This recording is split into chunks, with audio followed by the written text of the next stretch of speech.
Hey, so this is going to be a pretty serious video. Um, a major issue that is affecting the global or U.S. Uh,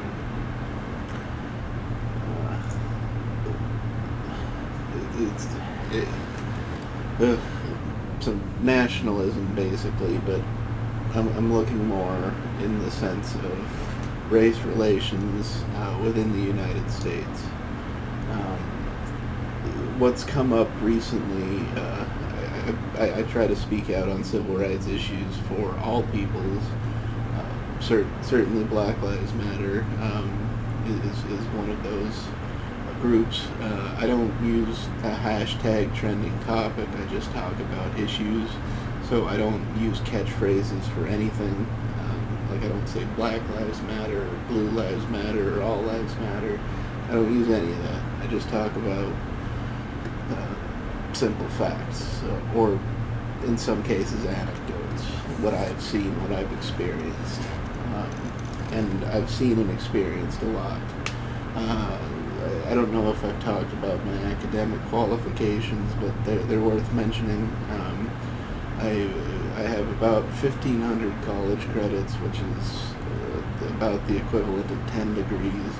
I have a bachelor's in philosophy, I'm having a recording, okay. A bachelor's in philosophy and a bachelor's in European history. I have a master's in U.S. history, and I tested in the 99th percentile. I could have gone to any college I wanted to. I went to Arizona State University because I didn't want to be indoctrinated by an Ivy League school, and where you go doesn't matter because all of the top universities have professors who studied at the top universities. So if you're going to any kind of reputable school, you're uh, you're going to get what you put into it. The main difference is the student body. So if you go to an Ivy League school, theoretically you're surrounded by your cohort, as they say, is more, I don't want to say smarter, but they're more engaged. But I didn't go to college to make friends. I went to learn from professors. I made exactly 0 friends in college during 1,500 credit hours worth of college. And yes, I do have friends, but I didn't make any in school because that's not why I went to school. And no, I didn't engage with my cohort, and it's not because I saw them as lesser. It's because I wanted to learn from the best people there. And professors love talking to students, especially at schools like ASU, where not everybody is really there to learn. Certainly a lot are, but more just there for the overall college experience, which is in itself a valuable experience. So like even if you don't go to learn, I mean they don't just go to party, but they learn. Everybody who goes to college learns something, something useful. So anyway, with that, it's really Ivy League schools that need major reformation in their curriculum and in their style of teaching. Really, every school does, and that's one of the things that ASU is good at. They advertise themselves as the #1 most innovative school in the country, according to some survey.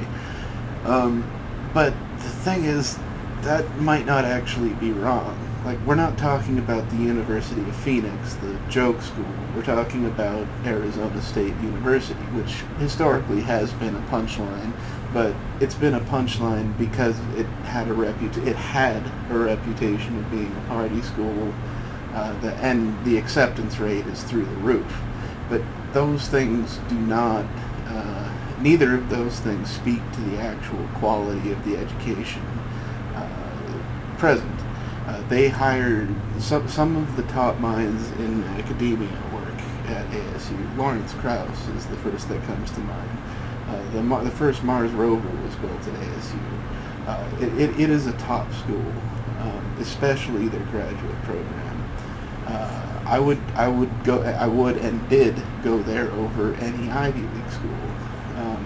Now I'm sure there are other good schools out there, and if I had to go to an Ivy League, I'd go to Yale or Princeton, where my grandpa went, and could have easily gotten in as a legacy because it's all about who you know, and well, 99th percentile. So the combination of the two things, I could have gone there if I wanted.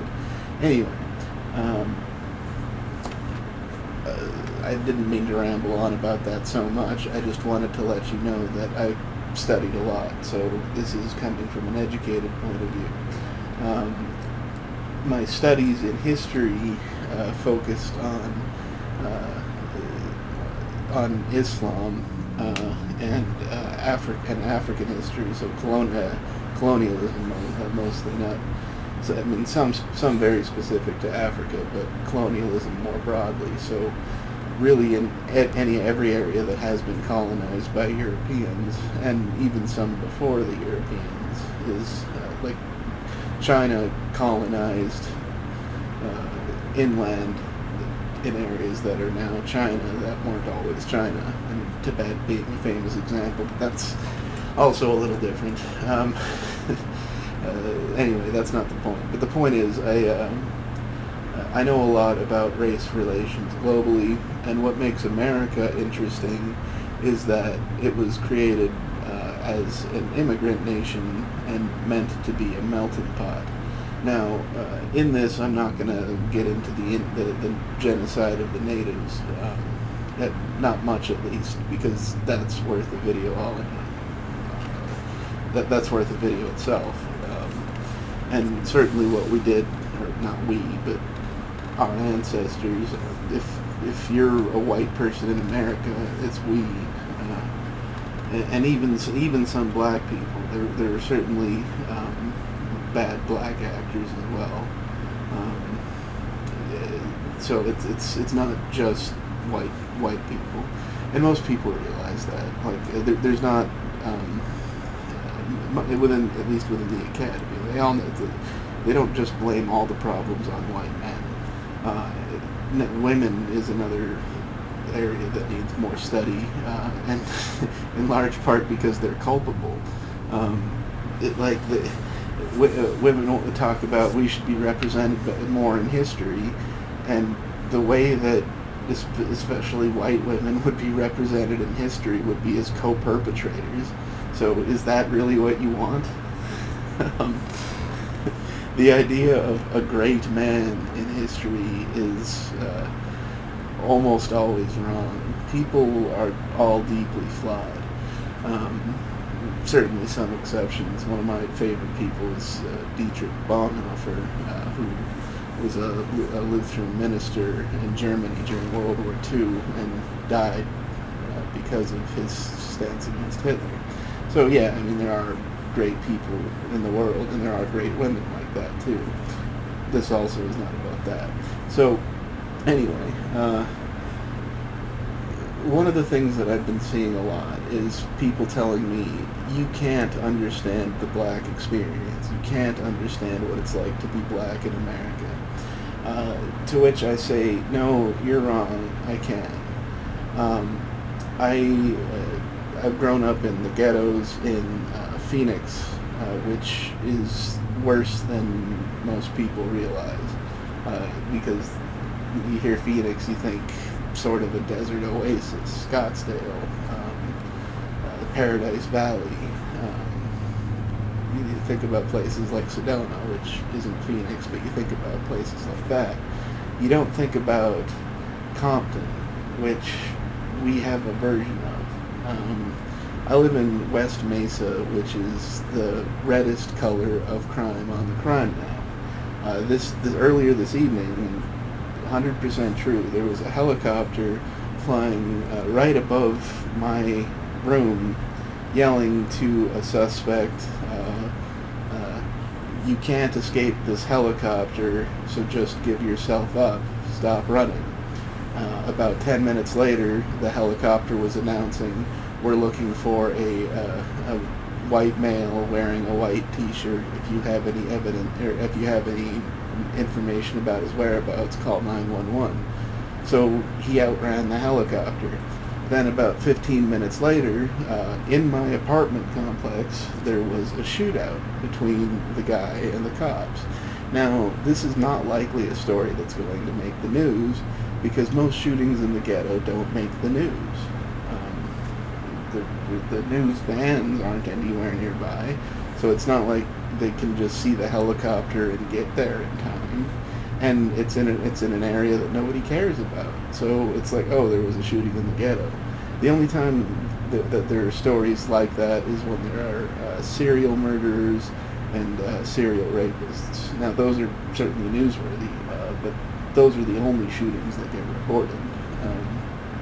There's not a lot of robbery, so it's not like that, but it's mostly gang activity. I used to have a neighbor who was in the MS-13 gang, which is affiliated with one of the largest Mexican cartels, and he used to deal cocaine, and we used to trade customers, and I would sell them weed. He'd sell them coke, and I'd sell them weed.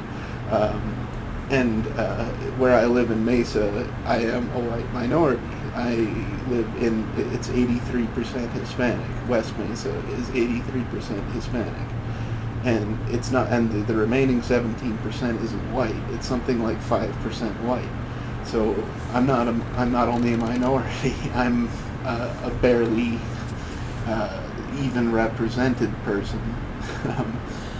The others are mostly Asian, and they're and then black is there's more blacks than white too. So the remaining percentages of other races in my neighborhood are Asian, black, and then by a large margin Hispanic. I also used to live in Guadalupe, which is, I think, something like 90% Hispanic. And there's nothing wrong with Hispanic people in general. Most of them, if not everyone who's not affiliated with the cartel or a gang, are all wonderful people. And I mean that very honestly. They're great to talk to. If you need a hand, they're always there. Very calm, very laid back. And hard workers, honest people.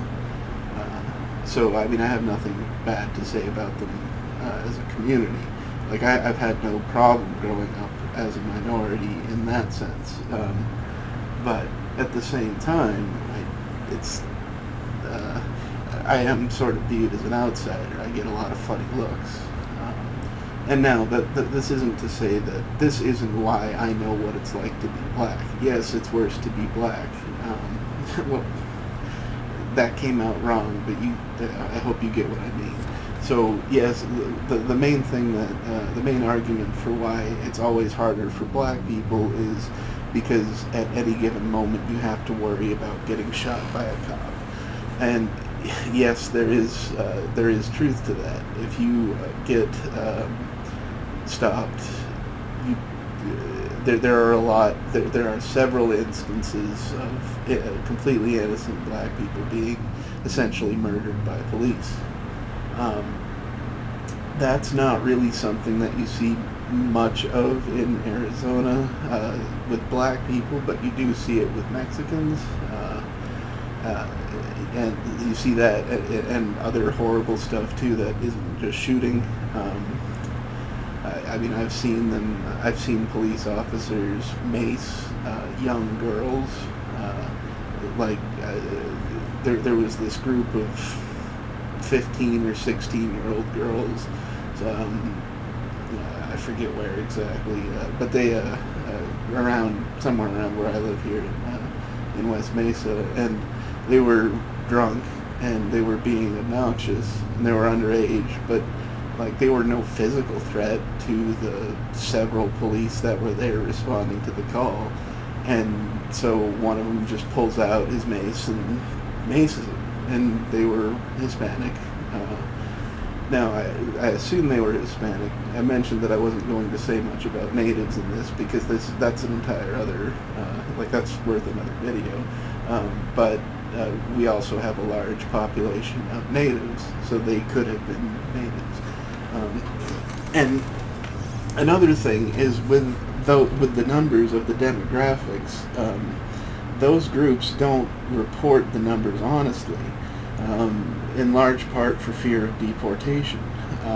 And natives just hate the American government for good reason. Not all of them, but a lot of them do, for good reason. Look up Andrew Jackson's Indian Removal Act. So it's absolutely justified. I mean, I'm not saying violence is never acceptable, but their general distaste for the government is understandable. Oh, and the drug dealing I did with the MS-13 guy is outside the statute of limitations ago. So if you're watching this and you're a cop, you can just fuck right off. And I'm not telling anybody, I'm not telling on him at all. Like, you can torture me and I'm not giving up his name. I've had no problems with the cartel. And I've had a lot of interactions with the cartel. I was a bouncer at a bar here in West Mesa, and it was a cartel bar down the street from a biker bar, a white supremacist biker bar. So you can imagine the things I saw there.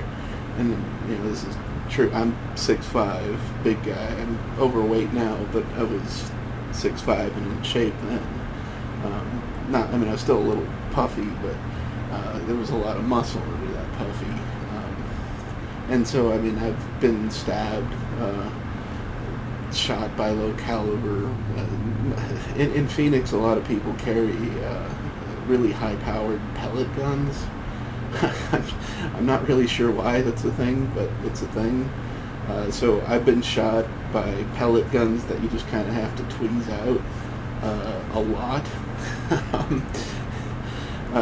Guns pulled on me constantly, but it's really easy to take them down with just you get a steel flashlight and you just crack them in the ribs and they go down. And generally, I have a really calm demeanor, so generally I was able to just defuse the situation. But the point is, just because I'm not black doesn't mean that I don't have to worry walking down the street about getting killed by somebody. The police are just a different kind of gang. And that's exactly what it is. They're a gang. Not all of them. Just like not all cartel members are killers or bad people. Most of them aren't bad people. Just as are police. I don't want to say most police aren't bad. In some areas, most police are bad. Now, I dealt with the police often as a bouncer, and the Mesa police are fucking assholes. I filed so many IAD complaints about individual officers. I'm surprised I haven't been killed. They harass Hispanic people here all day, every day. They pull over Hispanics riding their bikes on the sidewalk because they have, statistically, they're more likely to have an outstanding warrant, often related to a DUI. And this is, I've talked to attorneys about this. This isn't speculation. This is me saying, hey, why do so many Mexicans get pulled over for riding bikes on the sidewalk? And if you talk to a defense attorney, they'll tell you the truth. It's worth having a conversation with a defense attorney, even if you haven't committed a crime. It's more like, yes, know your rights, but know your rights and hear them from a professional. Again, even if you don't engage in any illegal behavior, I don't encourage any form of illegal activity, even though I have engaged in it in the past. My life is on the straight and narrow now, and I'm trying to help make it so people don't have to experience what I experienced. Ugh. And yes, so there is certainly white privilege. I got a high-powered government job because I had crime pays, and the crimes that I committed outside the statute of limitations ago bought me a $16,000 Bulgari watch. So I got a government job in Scottsdale by dressing up in a nice suit that I bought with a $16,000 watch. And then I showed up my first day at work wearing a t-shirt and shorts. So the point is, there is white privilege, but there's also a privilege that comes from wealth. They saw that I had money. They were wrong. I don't. Money's never been something I care about. I only make enough to live as comfortably as I want to live, and I don't need much. I eat computer, I like collecting records, and I like going to concerts. That's kind of all I do. And it's Arizona, go hiking. There's that expression, the best things in life are free, although she goes on to explain that that's not true. But then anyway, forget about that. But the best things in life are cheap.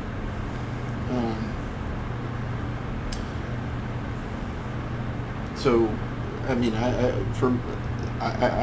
there have been years where legally I've made six figures doing sales, and there are years where I've made less than $20,000, and I've been as comfortable with either amount of money. Now, not a lot of people can live on less than $20,000 because they have different kind of needs, but I'm mostly an aesthetic, an aesthete, as the Buddhist or Hindu would say.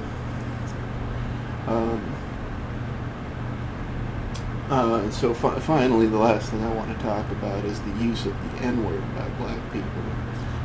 It's hate speech. I don't care if you're black or white and you say it. It's hate speech, pure and simple.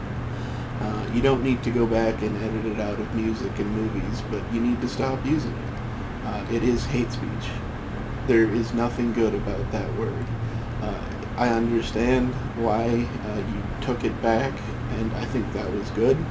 But just as we don't call people retards and faggots, we shouldn't call people that either. Because yes, there are black people who are offended when other black people say that. And it's not a small amount of black people who are offended. Russell Simmons originally, now he changed his mind on it because he'd heard how it was used in music, and I think it was effectively used in music. Like Sucka N-word by a Tribe Called Quest is a perfect example of why it was important to reappropriate that word. But it is time to phase it out of the lexicon because it is hate speech. It's not self-hating in the way that Jewish people talk about self-loathing Jews. It's not that, but it doesn't refer to anything in any positive way. And this isn't about being woke or cancel culture. It's about not spreading hate. It's really that simple. Anyway, I want to keep this one short so people will actually watch it. I hope you understand what I'm saying, and I'll open comments on this one in case anybody has any questions. And feel free to let me know if you think I'm wrong about any of this. And I didn't prepare any of this, so I might have confused something in what I said. But yeah.